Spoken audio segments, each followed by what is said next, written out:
Hello, everyone. Welcome to what is going to be a very big and interesting show today. We have a lot of good, or actually no good news, because this is just not a time where we have good news, unfortunately, with new information about a graphic video showing a police pushing a man and causing him to crack his head on the sidewalk, causing blood to pour out of his ear. An incredibly graphic video released from Buffalo. Also released on the George Floyd protest, including the memorials across the country for Floyd's death. We answer the questions like, what do we do now? What to do next? How do we take this in the next step where we can actually get some change for the people of this country?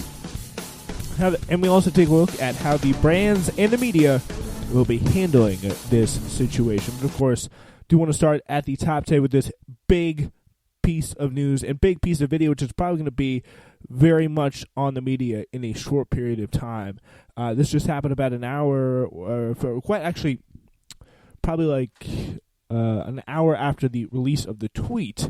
So that does not mean the release. So I'll give you an idea of what happened here. It happened about 3 hours ago. So it's very, very fresh, and it is probably going to be trending. It's going to be on the news. So pretty much what happens is this video shows police officers pushing an elderly man back while enforcing curfew, knocking the man over and causing him to hit his head on the sidewalk and bleed from the ear. It looks like a scene straight out of the movie where like an authoritarian police state is about to take over and they do that final blow to that one old man who's just absolutely screwed. And it's horrifying and sickening to watch. You can hear, luckily not his head, but he's holding some sort of helmet. It just cracks on the ground as he gets pushed on the ground. He kind of stutters back. He loses his balance. Clearly did not expect to get pushed. Because if you get pushed when you're not ready, I don't care who it's coming from. You could go pretty far. And that shows you really what has happened here. And I'm going to play for you the audio. But you really do not get a full idea of the thing. Because it's like almost like a painting where you have to notice different things on the video as it plays out over time. So if you are ready for it, it's a very graphic video, so I say this, but if you're ready to watch this video, like I highly recommend that you do, because it's just something that you really need to see. It's just this kind of big group of police officers. This man kind of goes up to talk to them, and they get in a confrontation. 3 officers come through, and then he's pushed. The officers are pushing them back. The officers, that guy who said, push them back. That was an officer saying that. And what happened then is they pushed him back, and he almost really horrifically just lays motionless at the floor, like he was almost stunned. He was pushed back, motionless. There's someone bleeding on his the blood's pouring out of his ear, and you see this guy with the back of the helmet, PL1, goes over to help him. And his fellow officer looks like a younger guy, kind of gums up, and you can hear the people being really pissed off in the end. But the younger officer walks up, and this other guy just goes, no, you're not doing that, in terms of helping them. And every single solitary one of them, probably the most crazy part of this, every single solitary one of them just walks by and is like, yeah, we're just going to let that like 80-year-old man bleed out on the pavement. We're just gonna let that happen.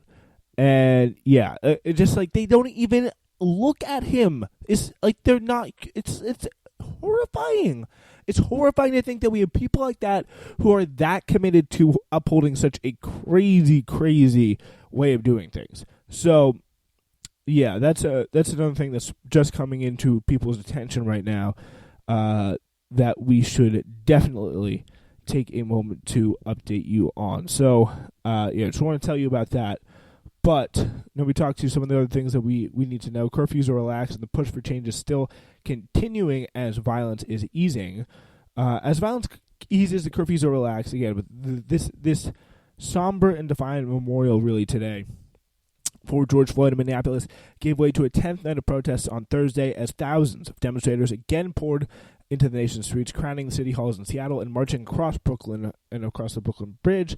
The Reverend Al Sharpton, who gave eulogy for Floyd, pledged that his death would be a catalyst for change after a video showed the white police officer kneeling on George Floyd's neck for almost 9 minutes as he lay face down and handcuffed onto the pavement, saying, quote, "I can't breathe." Here, reporting again from the New York Times.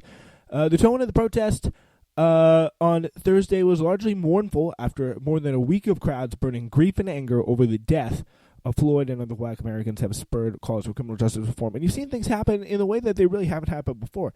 And it's just such an incredible push because there's so little room. There's because there's people out there who really want to. But it's just not. And the crazy thing is, maybe just based on how awful the picture is, it's just not socially acceptable to do so. And it's a really horrific video, and that may have just been the one that finally crosses over and really has a blow.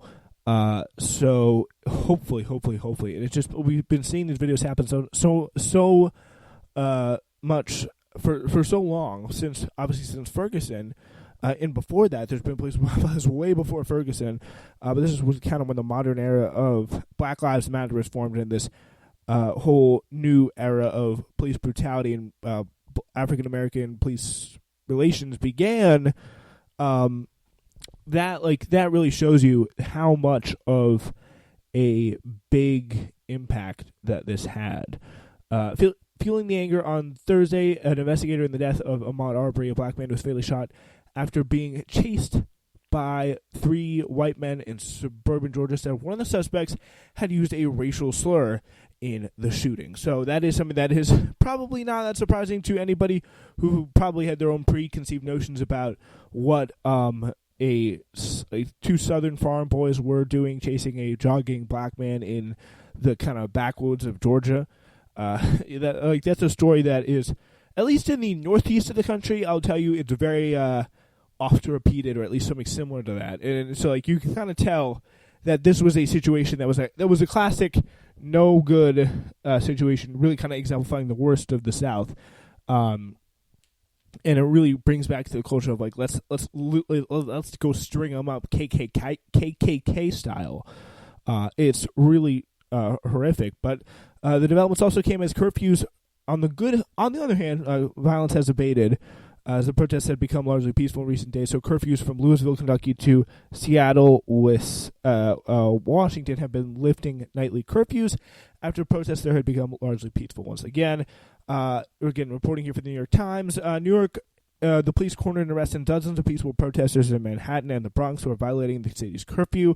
Earlier in the day, thousands of demonstrators had also gathered in Brooklyn outside the mayor's mansion on the Upper East Side of Manhattan. Following that, of course, there has been a bunch of mistreatment again of peaceful protesters, and it's tough because again they have the facade of course, the curfew and the idea to be able to say that, but it really is quite scary, and the fact that you see this massive amount of militarization, just again proving the protesters' points about the fact that the problem with the police and the police militarization is that it leads to such violence so much quicker than if it was militarized, and we've seen that happen time and time again. Like this guy, the video that we just talked about again with Buffalo is a perfect prime example of this situation taking place.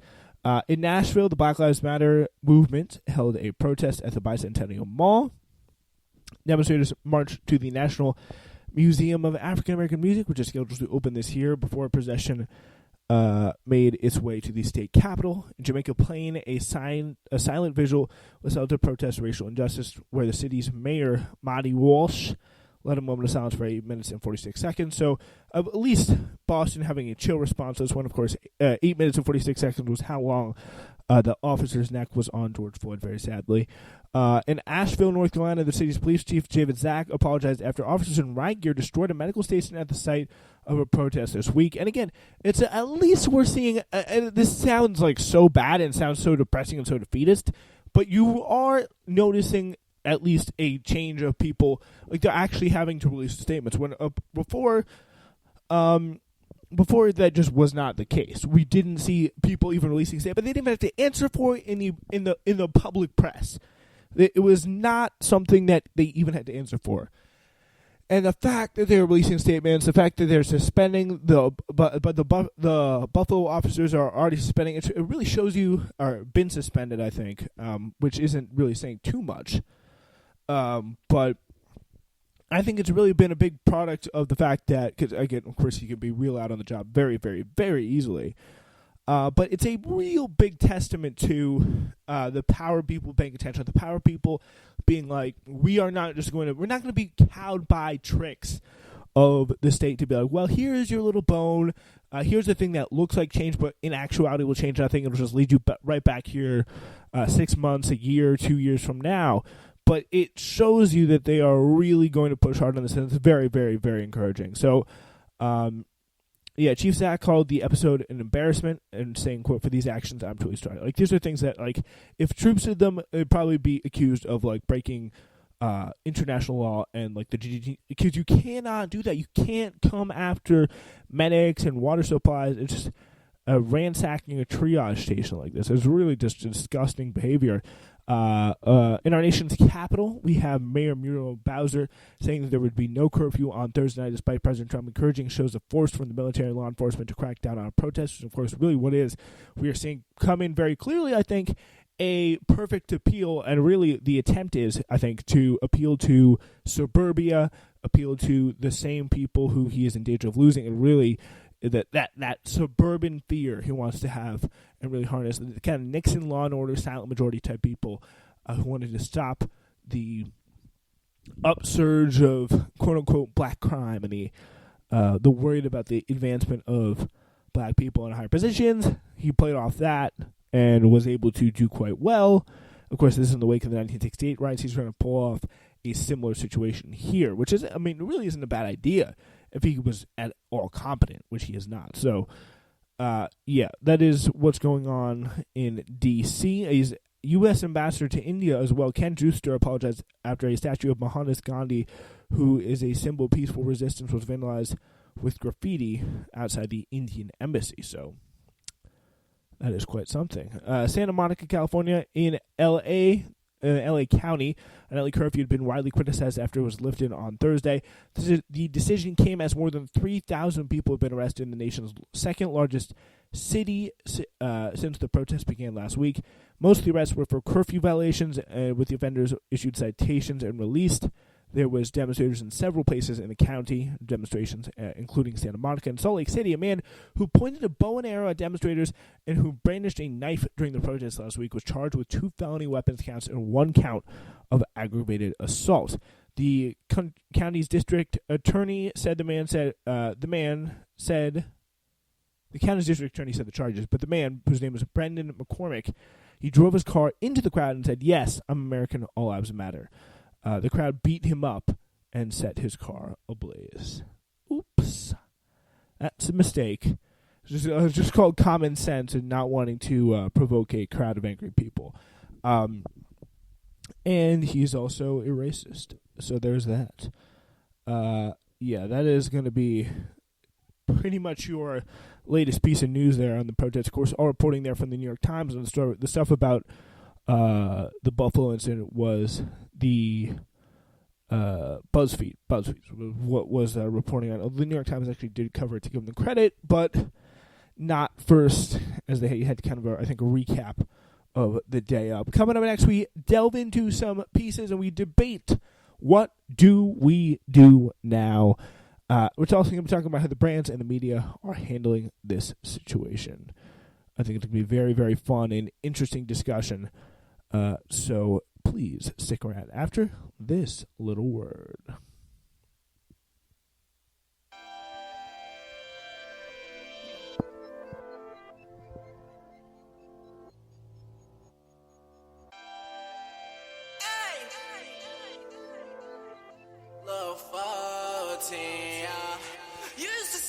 On the next episode of That's Interesting, we take a look at some of the love scars we've seen on the new focus of That's Interesting this week. Too Hot to Handle, the absolutely insane Netflix reality dating show where there is a penalty for those who do have sex, and in a kind of dystopian era attempt to quote-unquote build better relationships. What it look like if